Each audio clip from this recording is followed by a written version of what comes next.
Erik Erikson's psychosocial theory, what is a primary developmental conflict faced by adolescents? Would this be letter A, trust versus mistrust? Letter B, autonomy versus shame and doubt? Letter C, identity versus role confusion?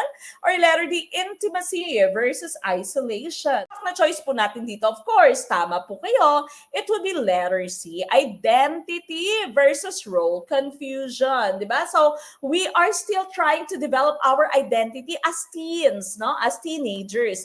Kaya nga po, meron tayong mga rebellious streak pa, di ba? Meron tayong time na, medyo rebelde pa tayo. Meron iba sa atin, titibo-tibo pa, di ba? Jokla pa, hindi pa natin alam kung ano ba yung ating magiging identity, okay? So, we have some confusion still, no? Bago natin ma-establish na yung ating identity, okay? So, that would be letter C, identity versus role confusion. Now, let's take a look at our slide, no? So, these are the different levels. So, infancy to 18 months, that will be trust versus mistrust, di ba? Then, of course, you have autonomy versus shame and doubt. Hindi ko na po iisa-isahin pa. Kapag ka medyo hindi pa po kayo familiar dito, no?